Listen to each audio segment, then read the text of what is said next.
Why plants? Well, I guess my background in chemistry led me towards new drugs, and many of the world's top drugs are inspired by natural products, many of which come from plants. So that's really where it started.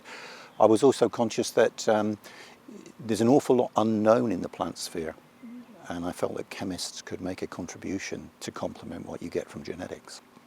Right now, I think the thing that exercises me most is how do we move away from oil-based feedstocks to renewable starting materials, which in many respects will be materials based on polysaccharides coming from plants, coming from algae.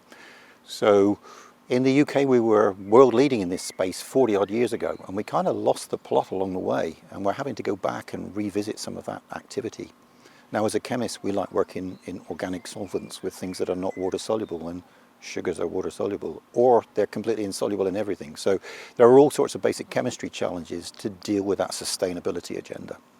Why would you want to study plants going forward? I think the best answer I can give to that is one that I got from a prospective PhD student that I was interviewing, and she'd come from a cancer institute. So the obvious question was, well, why don't you carry on with cancer for your PhD studies? And she said, I'd rather do plants. Not everybody dies of cancer, but everybody's got to eat. Okay, tick that box. I think that makes a lot of sense. And actually, thinking about it more broadly, it's far better to keep people healthy than treat them when they're sick. So I think that front-end nutrition piece, yeah, we've got to do more plant science. Silos versus interdisciplinarity, I guess. How are you going to make an impact in the real world? Well, the real world is about solving problems. It's not about disciplines. So it's important to always look over your shoulder at what's going on across the piece. So plants at the core, but you'll need some biochemistry, you might need some analytical chemistry, you might see some computing and informatics.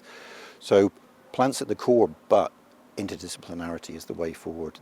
This is what is needed if we're going to take on the challenges of global warming and how we're going to feed the world going forwards.